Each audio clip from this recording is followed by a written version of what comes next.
noite a todos. Continuamos o nosso estudo sobre o capítulo 41 do livro do Gênesis.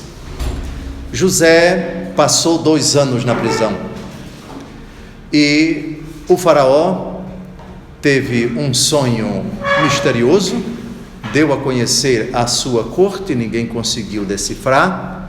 O copeiro Mor, que havia passado um certo período na prisão com José, disse ao faraó que na prisão havia alguém preso, continuava preso, e que decifrou o seu sonho. Ele foi chamado, colocou-se diante de faraó e interpretou o sonho de faraó de maneira magistral. Não vou repetir o sonho do faraó, muito menos a interpretação. Isso é assunto que já foi tratado no encontro anterior. E terminamos o encontro da semana passada com as providências que José sugeriu ao faraó para que nos 7 anos de seca, nos 7 anos de privação, o Egito não passasse dificuldades. Vacas gordas, vacas magras, 7 anos de abundância, depois 7 anos de fome, de sede, de carência, de sofrimento no Egito. Foi assim que nós terminamos o nosso encontro da semana passada. Agora retomamos o versículo 37, que continua o relato. Essas palavras agradaram o faraó e toda a sua gente. O faraó ficou encantado, o faraó ficou impressionado com a interpretação, ficou satisfeito com as palavras de José. Nenhum comentário mais, eu penso que se deva fazer do versículo 37, avancemos. Poderíamos, disse-lhes ele, encontrar um homem que tenha tanto como este o Espírito de Deus? O faraó se dirige à sua corte. É curioso que aqui no versículo 38 aparece pela primeira vez a expressão Espírito de Deus como algo doado, como algo em uma determinada pessoa.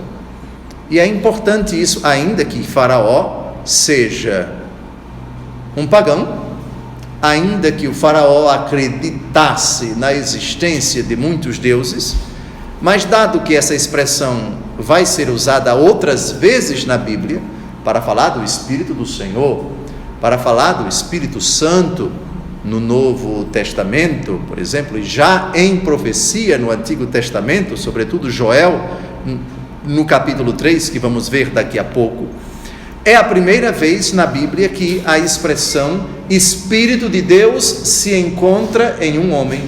Encontrar um homem que tenha tanto como este o Espírito de Deus. Vamos dar uma olhada em Êxodo capítulo 31, versículo 3. Aqui é o próprio Deus que diz a Moisés a respeito de Bezaleel, filho de Uri, filho de Ur, da tribo de Judá. Eu o enchi do Espírito Divino para lhe dar sabedoria, inteligência e habilidade para toda sorte de obras, etc, etc, etc. Que é curioso, aliás, é até um texto importante no diálogo fraterno com protestantes, que dizem que Deus proíbe o uso de imagens. Claro que proíbe, quando o uso das imagens é para a idolatria, mas quando o uso das imagens exclui a idolatria, Deus não somente permite, mas também manda. E aqui Deus enche o coração de Bezaleel, filho de Uri, do seu espírito, para ele fazer imagens. Deem uma olhada, por favor, no versículo 4. Para toda sorte de obras, invenções, trabalho de ouro, de prata, de bronze, gravuras em pedras de engastes, trabalhos em madeira e para executar toda sorte de obras. É esse homem que vai fazer as imagens do templo. Deus o enche com o seu Espírito divino. Bezaleel, cheio do Espírito de Deus. Vamos dar uma olhada agora em Joel, capítulo 3, versículo de 1 a 2. Essa profecia, ela é importante, porque vai ser citada literalmente pelos Atos dos Apóstolos, portanto São Lucas, no dia de Pentecostes. Joel, capítulo 3, versículos de 1 a 2. É uma profecia sobre Pentecostes. Depois disso acontecerá que derramarei o meu Espírito sobre todo ser vivo, vossos filhos e vossas filhas profetizarão, vossos anciãos terão sonhos, e vossos jovens terão visões. Naqueles dias derramarei também o meu Espírito sobre os escravos e as escravas. E segue. Detalhe, essa profecia de Joel é citada literalmente por São Lucas quando reflete Pentecostes. Atos dos Apóstolos, capítulo 2, versículos de 14 a 21. Pedro então, pondo-se de pé em companhia dos 11, com voz forte lhes disse: homens da Judéia e vós todos que habitais em Jerusalém, seja-vos isto conhecido, e prestai atenção às minhas palavras. Estes homens não estão embriagados como vós pensais, visto não ser ainda a hora terceira do dia, mas cumpre-se o que foi dito pelo profeta Joel: acontecerá nos últimos dias, é Deus quem fala, derramarei do meu Espírito sobre todo ser vivo, profetizarão os vossos filhos e as vossas filhas, os vossos jovens terão visões e os vossos anciãos sonharão. Sobre os meus servos e sobre as minhas servas derramarei naqueles dias do meu Espírito e profetizarão. E segue. Então, eu citei esses textos para mostrar que derramar o Espírito de Deus habitar em alguém, é uma expressão que se torna clássica no Antigo Testamento e é citada por São Pedro, a profecia de Joel, termo que aparece pela primeira vez aqui nos lábios de Faraó a respeito de José. Próximo versículo, versículo 39. E disse em seguida a José: pois que Deus te revelou tudo isto, não haverá ninguém tão prudente e tão sábio quanto tu. É curioso que Faraó, politeísta, aqui tenha falado de Deus. Seria um Deus dele que não o Deus de José? Provavelmente. Nada nos autoriza a dizer que Faraó aqui já estava convertido. Também é possível, e temos que respeitar aqueles que quiserem interpretar, que Faraó aqui não está falando de nenhum Deus dele, mas do Deus de José. Respeitamos quem interpreta assim. Com toda certeza, a fé do Egito nunca foi uma fé monoteísta, foi uma fé politeísta.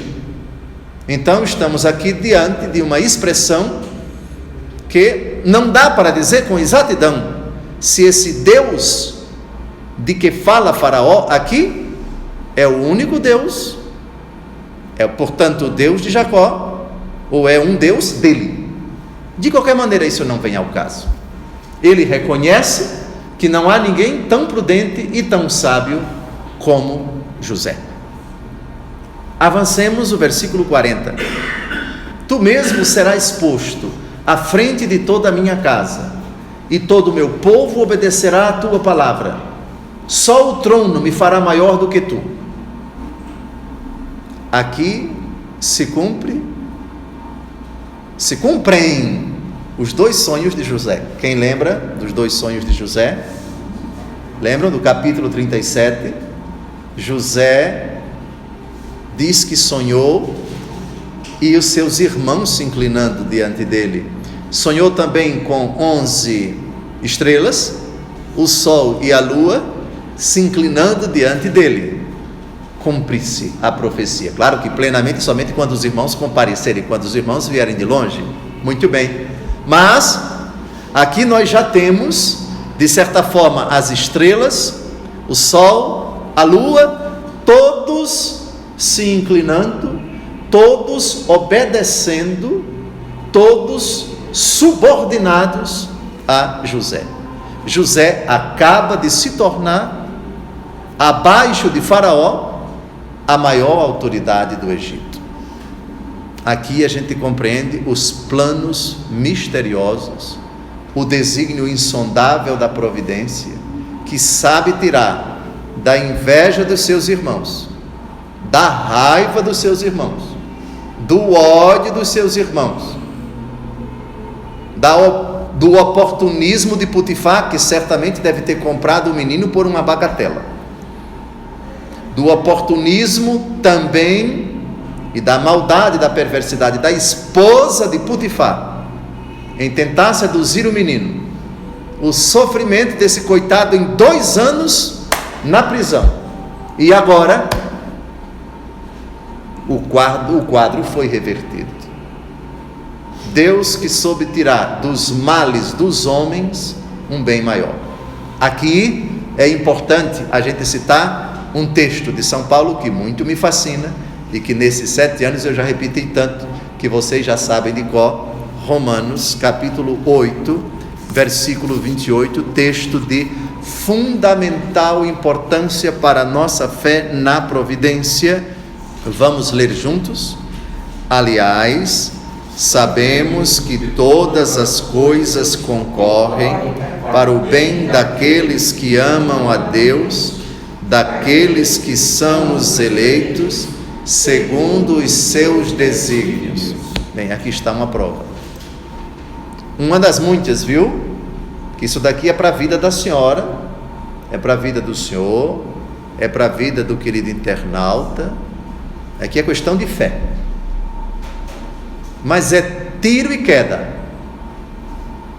Deus coopera em tudo, até no mal, do qual ele não é o autor, com o qual ele não concorda, mas ele é tão poderoso, tão misterioso, tão abscôndito no seu plano, que não conhecemos o seu alcance, que ele sabe tirar um bem maior de uma desgraça que nos sucede, ou de desgraças, porque no caso desse coitado, foi uma série de desgraças, foi uma série de infortúnio. Detalhe, o menino tinha 17 anos, aqui ele tem 30,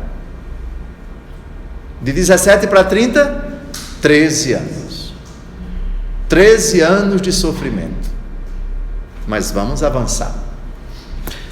Muito bem, o versículo 40, já dissemos o que tínhamos de dizer.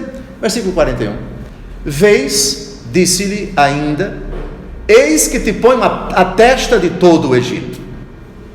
É o desdobramento, na verdade é o desdobramento do versículo 40. A testa quer dizer a frente, ou seja, tu irás liderar, tu serás, depois de mim, a maior autoridade do Egito. Chamem isso do jeito que vocês quiserem, grão-vizir, chamem isso de vice-faraó, chamem José de, Tarte, como dizem alguns muçulmanos, ou seja, aquele que está à testa, não é? Aquele que está à frente, o líder, o chefe, o coordenador, o governador, só abaixo, o primeiro depois de Faraó, o único acima dele, somente o Faraó. Eu te ponho a testa de todo o Egito.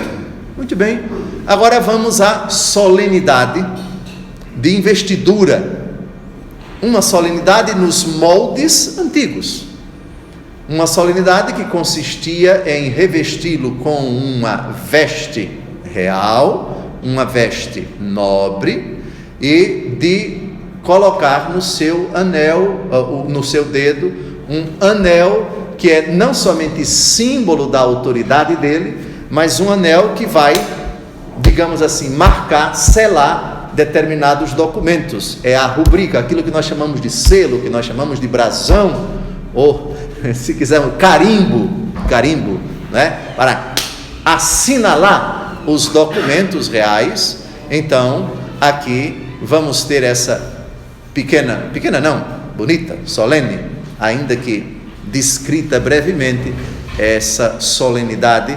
Chegamos ao versículo 42. E o faraó, tirando o anel de sua mão, pôs na mão de José e o fez revestir-se de vestes de linho fino e meteu-lhe ao pescoço um colar de ouro. Parece, pelo relato, que a cerimônia foi imediatamente, foi no próprio contexto da interpretação do sonho, portanto aconteceu logo.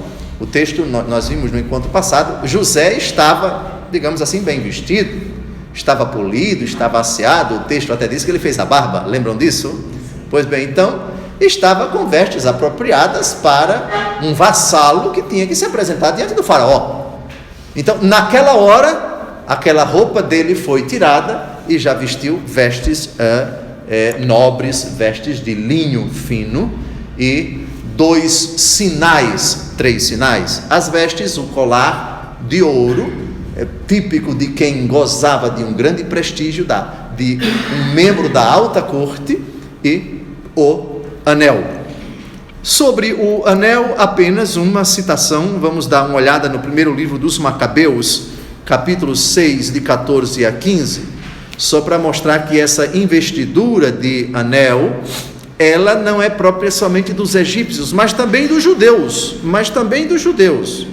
Os judeus concediam a determinadas autoridades, né, essa prerrogativa. Também o cristianismo, o Papa usa anel, os cardeais usam anel, os bispos usam anel. Os padres não são proibidos de usar o anel, é que quase ninguém usa, mas os padres podem usar os anéis. Maridos e esposas devem usar os anéis, não podem tirar de jeito nenhum. Primeiro livro dos Macabeus 6, de 14 a 15. Ele chamou Filipe, um de seus amigos, e constituiu regente de todo o seu reino. Entregou-lhe seu diadema, seu manto e seu anel, com a responsabilidade de guiar seu filho Antíoco e de educá-lo para a sua realeza. Só para ilustrar que esse costume de assinalar com sinais reais autoridades importantes, isso é um costume do mundo antigo. Tão antigo, aqui é bem mais recente, o texto que acabamos de citar, do primeiro livro dos Macabeus, mas é um costume do mundo antigo. Bom, versículo 42, era somente isso, avancemos. E fazendo-o montar no segundo dos seus carros, mandou que se clamasse diante dele: ajoelhai-vos. É assim que ele foi posto à frente de todo o Egito. Como a frase não para aí, me permito ler o versículo 44. E o faraó disse-lhe: sou eu o faraó, sem tua permissão não se moverá a mão nem o pé em toda a terra do Egito. É autoridade demais. Aqui me permitam somente fazer um comentário à expressão ajoelhai-vos. O ajoelhar-se aqui, vejam, estamos num mundo pagão, em que o ajoelhar-se não denotava necessariamente idolatria. É claro que, dependendo da época, dependendo do povo, da dinastia, da nação, da cultura, determinados imperadores, determinadas figuras proeminentes de determinados reinos chegaram à insanidade de se considerarem Deus e de exigirem que os outros se dobrassem diante dele. O Império Romano, nós vimos cabalmente no livro do Apocalipse, não é? O Império Romano, a besta do Apocalipse, que é o demônio, e o profeta do Apocalipse, o profeta da besta, que exige que todos se dobrem diante da besta, ou se dobrem diante do próprio imperador, para adorá-los, adorar o império e adorar o imperador. Essa atitude, lógico que os cristãos não faziam de jeito nenhum, não se dobravam e por isso eram perseguidos. Bom, mas aqui é cristianismo, nós estamos numa época bem remota, necessariamente ajoelhar-se nessa cultura, nesse mundo, nessa época não significa idolatria. É um gesto de inclinação diante de alguém que goza da máxima ou quase máxima atenção à autoridade no Egito. Vejam que frase tocante, à frente de todo o Egito, só não à frente de Faraó, só o trono do Faraó está acima dele. E reparem, sem tua permissão não se moverá mão nem pé em toda a terra do Egito. Trata-se, portanto, de autoridade ampla, geral, irrestrita, uma quase onipotência. Ele pode tudo, ele dispõe de tudo, ele manda em tudo. A autoridade dele se estende a todas as pessoas, a todos os centímetros, a todo o império egípcio. É simplesmente impressionante, sem comentários.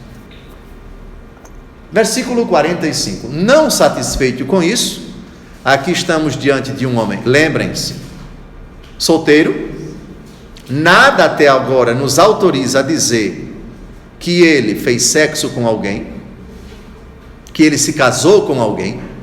Era um menino de 17 anos, vendido como mercadoria, lembram disso? Mal chegou, foi trabalhar na casa de Potifar. Do ponto de vista da provável, da remota iniciação sexual, ele seria seduzido pela esposa de Potifar, mas não foi.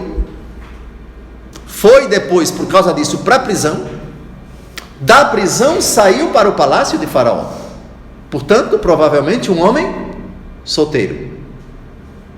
Coisa inconcebível naquela época, a não ser para os eunucos da corte. Então, já que estamos diante de um homem que é a autoridade máxima do Egito depois de Faraó, precisa de uma esposa.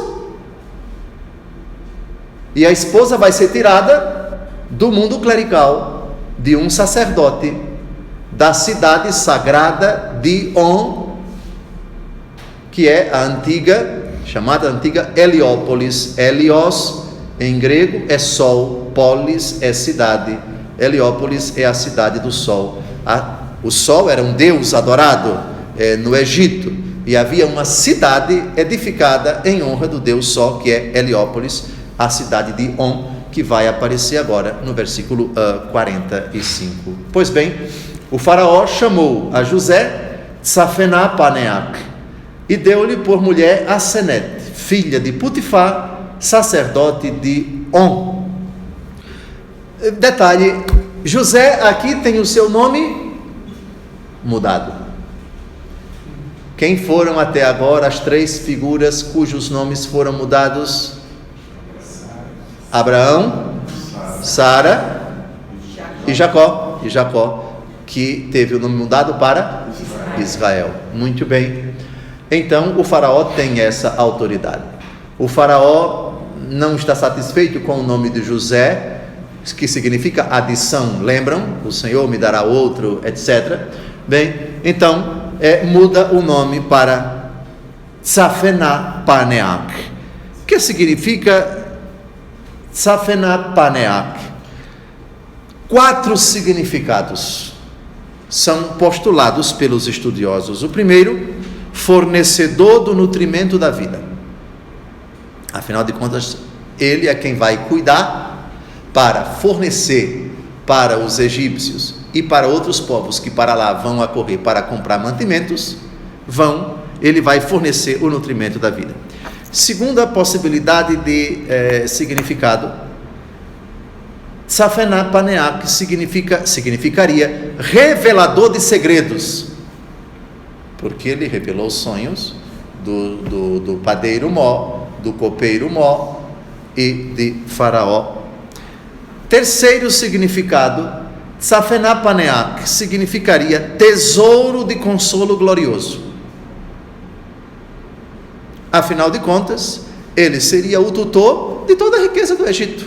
Ele é que vai cuidar de todo o Egito, simplesmente isso. E o quarto significado, parece que é o mais provável, Deus disse, ele está vivo. Deus disse, ele está vivo. Vejamos agora o significado da mulher, do nome da mulher dele, Asenete. Asenete é aquela que é dedicada a Neité, com T, não com D. Com D é o nome da língua portuguesa Neide, mas aqui é Neité, que é a deusa Minerva. A deusa Minerva, adorada pelos romanos no tempo de Jesus, adorada também como deusa do Olimpo, ainda que com outro nome. Se vocês me perguntarem qual é o nome da deusa Minerva na mitologia grega, eu não sei agora, mas posso procurar depois. Aquela que é dedicada à deusa Minerva. José se casa com uma pagã, mas atenção, ele não é o primeiro dos 12 filhos de Jacó a se casar com uma pagã. Quem foi o outro? Judá. Muito bem, que se casou e teve 2 filhos. Aliás, teve 3 filhos. Um deles foi Onã. Lembram dele? Onã, que acabou morrendo, e depois teve mais 2 filhos, a questão de Tamar e assim por diante. Bom, então José se casa com uma pagã, rompe, por assim dizer, a tradição de Abraão, de Isaac e de Jacó. Esses 3 não se casaram com pagãos. Abraão não queria de jeito nenhum que seu filho casasse com uma cananeia. Mandou um escravo lá na terra dele para buscar uma menina, uma prima dele. Lembram disso? Isaac mandou seu filho Jacó, fugindo da fúria do seu irmão, para lá, e ele acabou casando com 2 primas, as filhas de Labão, Lia e Raquel. Mas Judá mudou essa regra e José quebra essa tradição. Agora, por favor, não quero inocentar José, mas José está em outro contexto. José não pode dizer não. Se José dissesse para Faraó, eu não quero seria um insulto. Faz parte da própria, digamos, liturgia do cargo, faz parte do próprio costume. É a maior autoridade. E dizer eu não quero porque eu sou judeu, Faraó nem sabe o que é. Judeu não, que eu sou hebreu, Faraó nem sabe o que é isso. Filha de Potifar. Potifar é o mesmo nome do oficial do rei que comprou, do faraó que comprou José.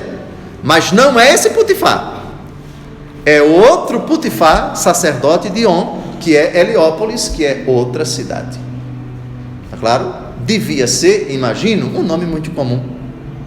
Assim como todo país, toda região tem um nome que é muito comum, Potifar. Potifar significa o quê? Potifar significa dom de Ra, que é o Deus Sol, ou seja, o presente de Deus Ra, o dom de Ra. Versículo 45, somente isso. Vamos ao 46. José tinha 30 anos quando se apresentou diante de Faraó, o rei do Egito. Ele retirou-se da casa do Faraó e percorreu todo o país. Atenção, esse fato, ele começa a reinar no Egito com 30 anos. Dom José, o senhor há pouco disse que José, quando foi vendido, tinha 17 anos. Onde está isso? Em Gênesis 37, 2. Eis a história da descendência de Jacó. José, ainda jovem, com a idade de 17 anos, apacentava o rebanho com seus irmãos, os filhos de Bala e os filhos de Zelfa, mulheres de seu pai, e ele contou ao seu pai as más conversas dos irmãos, etc, etc. Está claro? Está claro? Então foram 13 anos de cruéis sofrimentos na vida desse menino e a impressionante guinada da divina providência na vida desse garoto. Agora mais garoto não, agora já um homem casado, a maior autoridade do Egito depois de Faraó. Versículo 46, ele começa a trabalhar, vai percorrer todo o Egito, fazendo o que? O texto não diz, mas permito-me uma interpretação, pondo em prática aquilo que ele mesmo sugeriu ao Faraó. Nós vamos ter 7 anos de abundância, vamos começar a preparar os silos, cada cidade vai ter o seu lugar para reservar esse material todo, etc. Cada um de vocês vai dar 20% da colheita de vocês, de tudo que vocês puderem produzir para quando vierem os 7 anos, para ninguém passar necessidade quando chegarem os 7 anos de carência. É o que a gente pode deduzir com plausibilidade, creio eu, no versículo 46, ele retirou-se da casa do faraó e percorreu todo o país. Todo o país. Ou seja, já começou a mostrar serviço. Ele não é um homem de ficar parado num escritório, na corte. Ele vai correr todo o Egito, já que ele é o responsável. Tarefa que não vai ser muito difícil, porque com a autoridade do faraó, nada se move sem a permissão dele, e ele tem todos os poderes. Então agora ele tem o Egito nas mãos, simplesmente isso, tem o Egito nas mãos. Versículo 47. A terra produziu abundantemente durante os 7 anos de fertilidade.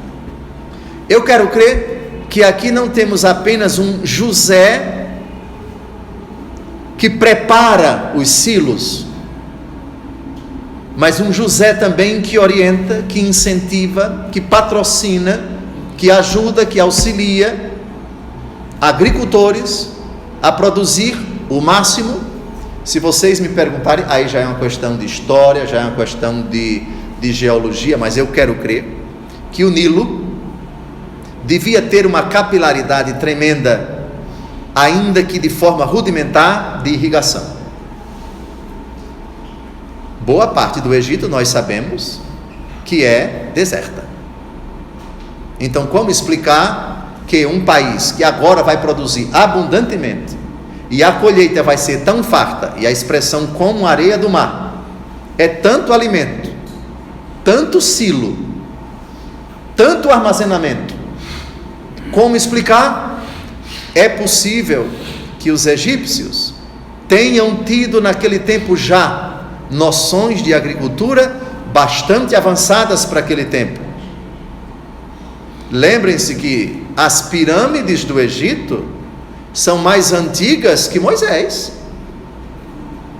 Se vocês me perguntarem qual é a idade das pirâmides de Kelps, de Khafre e de Miquerinos, é uma pesquisa a ser feita. Mas os egípcios são um dos povos mais inteligentes, mais cultos. Fazer as pirâmides, aquilo é uma obra-prima de arquitetura.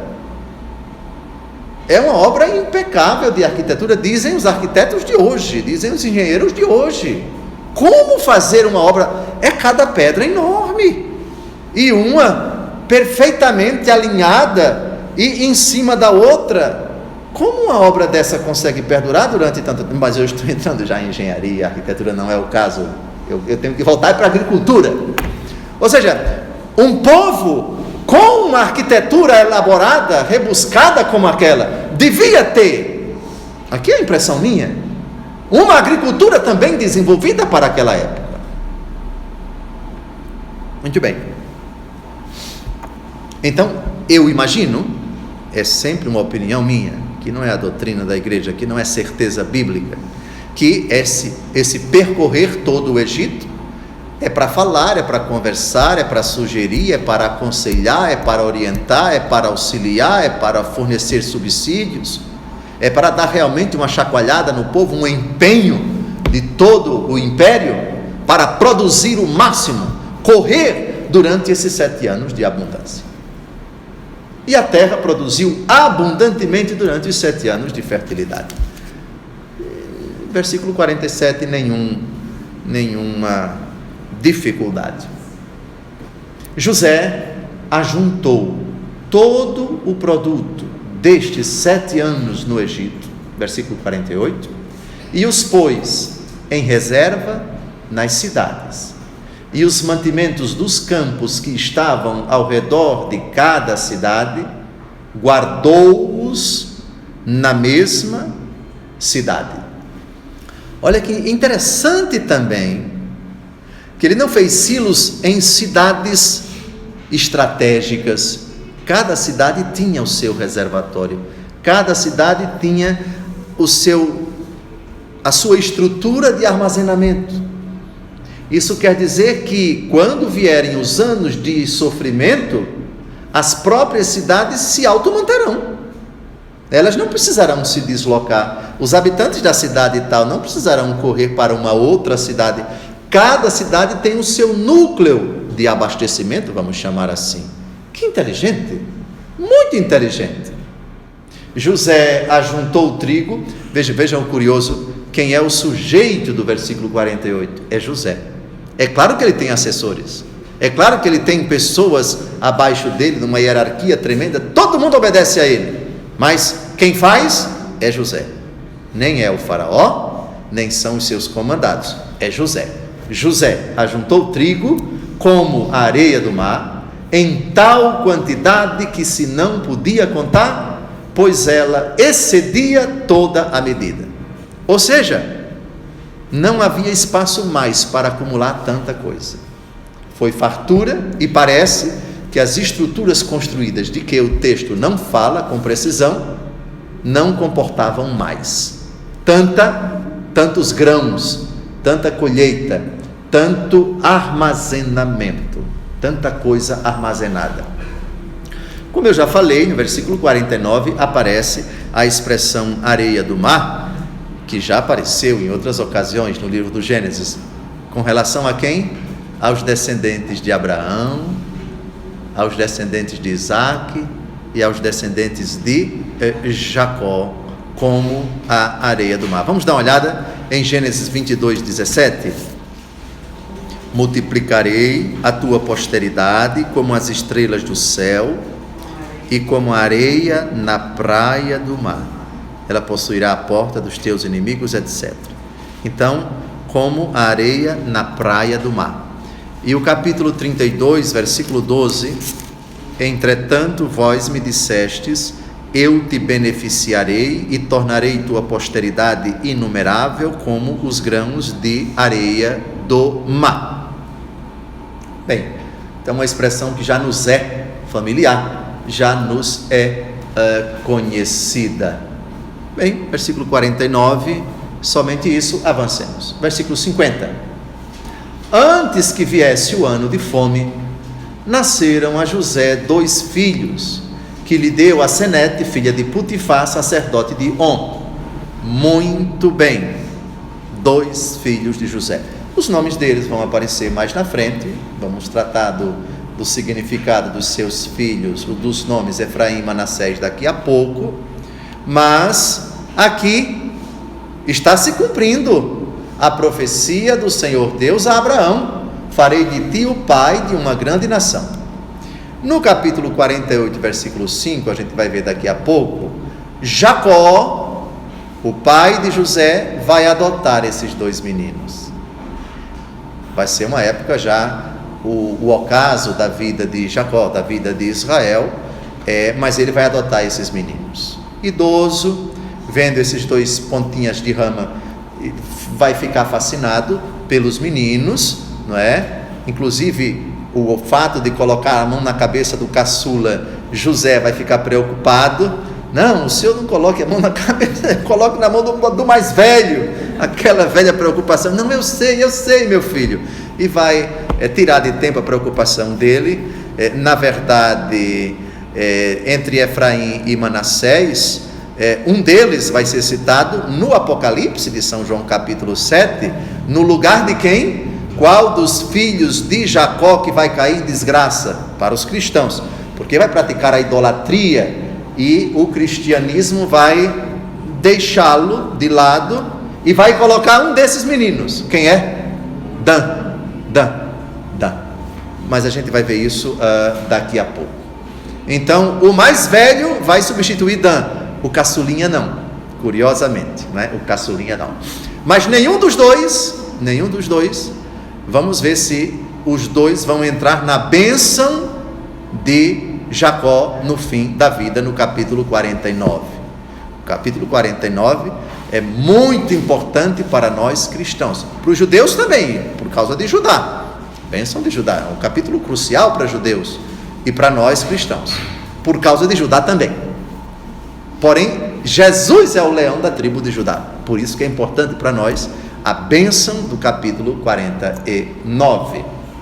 Bem, nasceram esses dois meninos, e já vamos ver a adoção deles. Vejam, nasceram. Jacó, que está em Israel, nem sabe que o filho José está vivo. Lembram que eles pegaram a camisa do menino, embeberam em sangue de animal, levaram para o pai cheirou a camisa embebida de sangue, reconheceu que a camisa era do filho. Nesse exato momento, Jacó pensa que José está morto. Pulemos agora para o capítulo 48, versículo 5, é o diálogo de José com seu pai, idoso, Jacó, que é Israel. Vejam o que é que Israel, ou Jacó, diz ao seu filho José: agora os dois filhos que te nasceram no Egito, antes que eu viesse para junto de ti, serão meus filhos.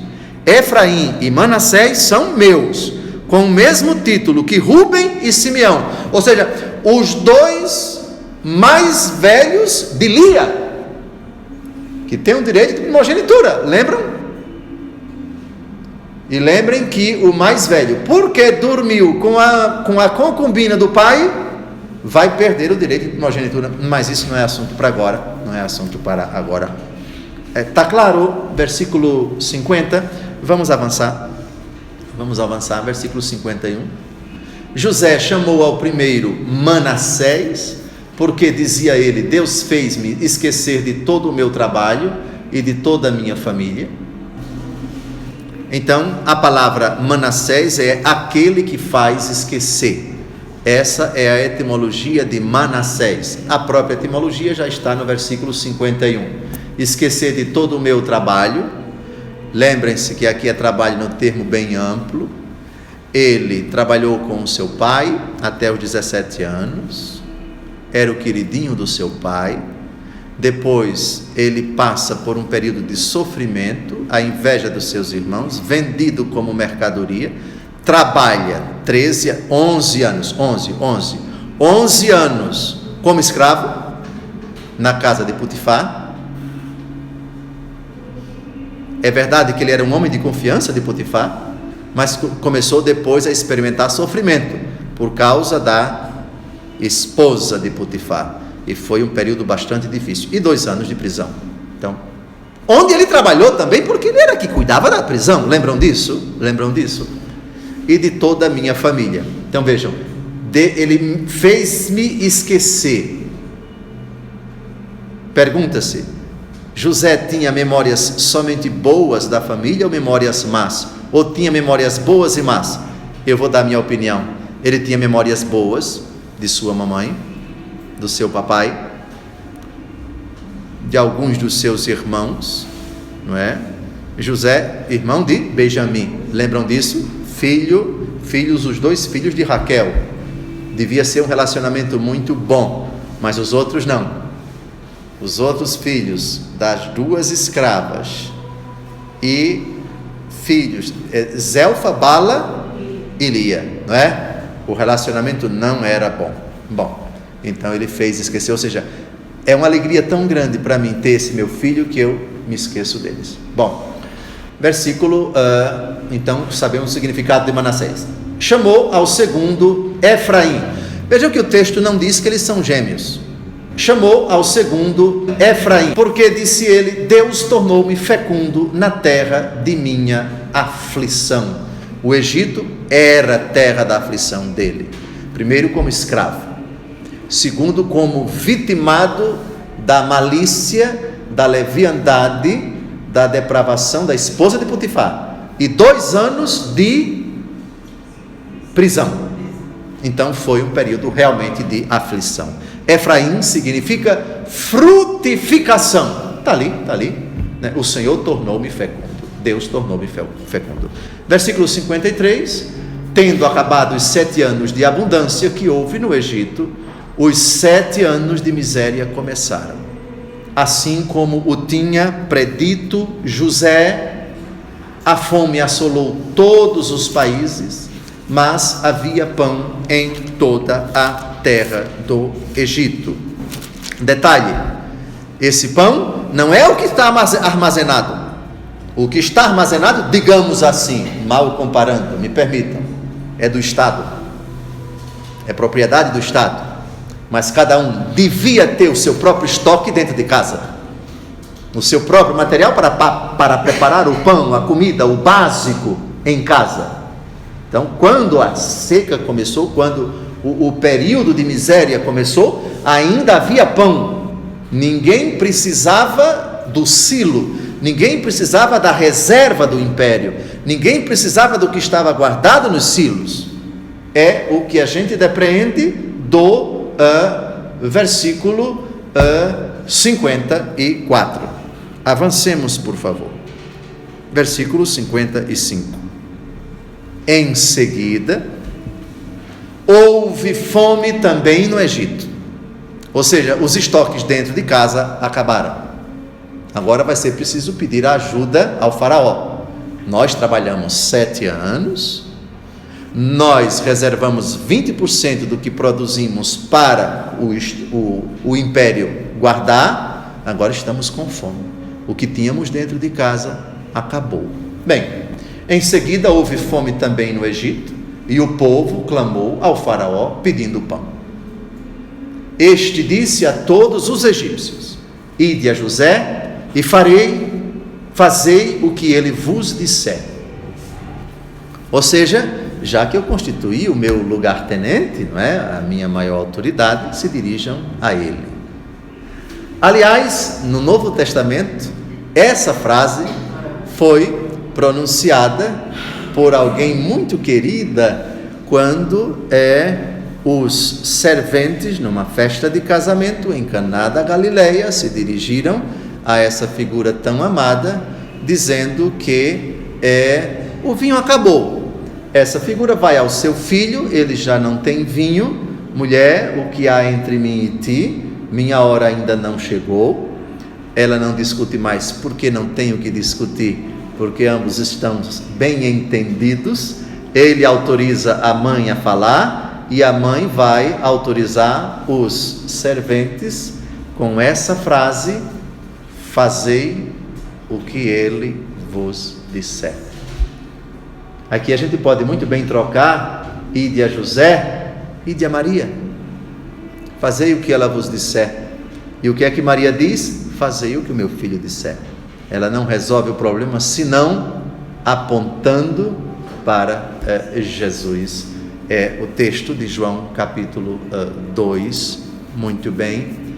E não por acaso o marido de Maria é José. Ide a José do Egito, ide a Maria, esposa de José no Novo Testamento, porque ela está do lado do filho, e se você pedir a ela, ela vai dizer, já com todas as letras: faça o que o meu filho disser. Versículo 56. Como a fome assolasse toda a terra. Vejam, aqui há uma gradação. A fome parece que atingiu não somente o Egito, mas o Egito tem pão. Depois, a fome aumenta, a miséria, e certamente aqui estamos tratando de período de estiagem, é um período de bastante carência de vegetais, de animais também, a seca com tudo aquilo que ela comporta. Depois, essa fome atinge toda a terra, ou seja, todos os povos vizinhos. Versículo 56. Como a fome assolasse toda a terra, José abriu todos os celeiros e vendeu víveres aos egípcios, mas a penúria cresceu no Egito. É curioso, José não deu não, viu? Não, aqui não tem nada de fome zero não, aqui não tem nada de doação não, aqui é venda. Agora, se vocês me perguntarem se é um preço acessível, se é um preço de custo, se o próprio império ajudava, entrava com uma parte e eles entravam com outra, o texto não diz. O fato é que o império impôs uma taxa de 20%, tudo armazenado, e na hora vender. Até porque eu imagino o próprio império sofrendo vai precisar de recursos. de dinheiro para a construção das obras, para, sei lá, beneficiamento em favor da população, do exército, da corte, e assim por diante. Foi vendido, não foi doado. E a penúria cresce no Egito. E finalmente, versículo 57, e de toda a terra vinha-se ao Egito comprar trigo a José, porque a fome era violenta em toda a terra. Em toda a terra, entenda-se também na Palestina, onde estão seu pai e seus irmãos. E é exatamente disso que vai tratar o capítulo 42, que vamos estudar no próximo sábado, se Deus quiser. É curioso como governador do Egito, José não se interessou em saber dos seus pais, não, nem dos seus irmãos, não. E ali não está muito longe. Lembrem-se que o Egito faz divisa com a Palestina. Agora que eu sou governador do Egito, eu vou me interessar, cadê papai, cadê mamãe? Nada de saudade, de forma alguma. Lembra da parábola do filho pródigo? Da minha parte da herança que me cabe, o filho foi para Pocilga. O pai foi atrás? Deus tem os seus tempos. José tem muita tarefa. Ele sabe que Deus, na hora certa, vai colocar no caminho dele, e vice-versa, os seus pais e toda a sua família. E é exatamente a fome, e eu até me pergunto, teria José imaginado? Pois é, o mundo vai dar muitas voltas. Agora que eu sou governador, o Egito vai ter recursos demais, não só para saciar a fome dos egípcios, mas até para vender. Teria ele intuído isso? Será que José tinha noção de que a fome não apenas atingiria o Egito, mas também a terra do seu pai, que acabaria se deslocando para o Egito, o mundo dando mais uma outra volta, e os irmãos dele iriam se dobrar diante dele? No céu a gente vai saber. O fato é que o capítulo 42 vai acabar possibilitando que os caminhos dos irmãos invejosos se cruze com o caminho do irmão tratado como uma desgraça, como um metido à besta, como um intérprete de sonhos, como o queridinho do pai, que quase foi morto por eles e vendido como escravo, como mercadoria para o Egito. O mundo dá muitas voltas. Uma boa semana a todos, até o próximo sábado, se Deus quiser.